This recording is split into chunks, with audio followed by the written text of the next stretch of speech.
5:27 p.m. We've got to the supercharger and it's literally busy. There's like 1, 2, 3, I think there's 5 Teslas ahead of me that are trying to supercharge. And we need more superchargers. Like, this is the main thing, especially in a busy mode like this. People just come and park their cars, pay to charge, and then go shopping. We need more superchargers. Like, this is ridiculous. It's 5:58 p.m. I'm here inside the Model X, and I think she finally was able. Oh, that's not ours. She's still waiting in line. This is getting out of control. That was our Tesla right there, the one that's not even light up. 6:01 p.m. and she finally entered a charging spot and plugged in to charge. We only have pretty much Teslas, only one gas car, and we're afraid of even going on a long trip now, because imagine if we're trying to go somewhere and our trip is going to be not extended by the charging time, but it's also going to be extended by the amount of time we wait to get into a charger. Imagine if someone came and parked on purpose, like a truck. Yeah, again. like they did in BC. That would be even worse. Today is December 17th, I think. So yeah, I mean, imagine on Christmas Day or Christmas Eve. Today is the next day and I'm back here at the supercharger, and today most of the chargers were reporting that they do not work. The cable was a bit stiff to plug in, and then another Tesla came today, tried to plug in, and then it didn't work for them. The car is right now charging at 58 kilowatts. It's been plugged in for quite some time. It has been heating up the battery.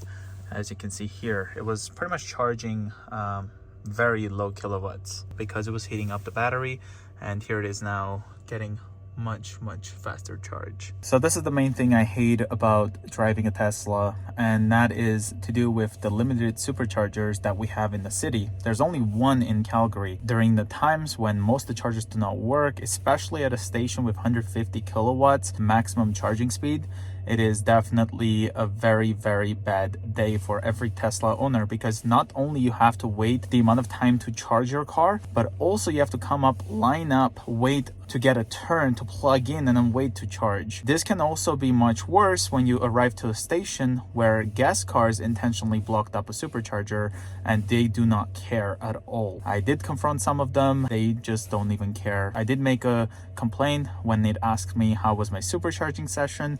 I never heard back from Tesla. Tesla seems like it's not doing anything about that either. I have purchased this CCS Tesla adapter, and this here is not even cutting it, because most of the stations that do charge like this, they are only doing like 50 kilowatts.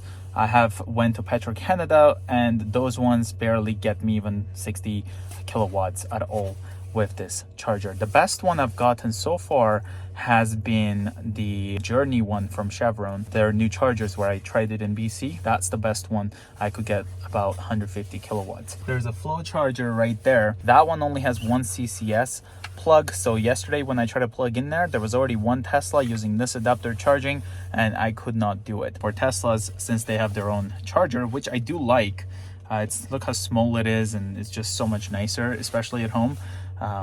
But you have to have adapters like this to charge elsewhere, and many Tesla owners do not have this. So I don't know what us Tesla owners, especially who live in Calgary, can do something about this, because this is by far the worst supercharging area. The only thing I've noticed bad about it is where people intentionally park and block superchargers in BC. So that's the only thing I noticed bad about it. Otherwise, all the supercharging network, it was so much easier to get to.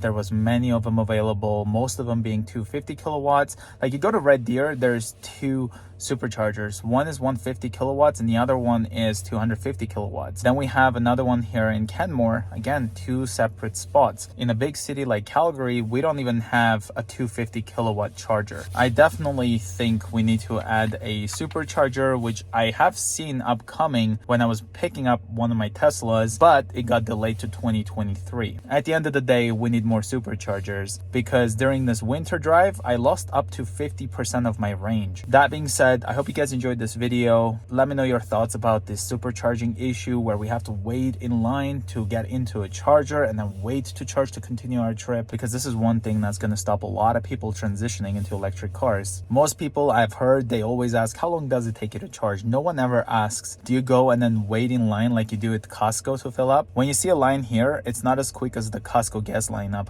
because there people go put in their membership, fill up their car, and continue on. At a supercharger, it's not exactly even close to that, because the person who came here plugged in is gonna stay here for about 30 minutes, especially during days like this where the batteries do not charge quick enough, and also where we're splitting power between other Teslas. You're gonna be here a while before you even have a turn to charge. The best tip I'll give you is to have at least 10% range when you arrive to a supercharger, because you might be here for a while trying to get your turn to plug in. So I hope you guys enjoyed this video. If you're new to the channel, consider subscribing, and I'll see you guys in the next one.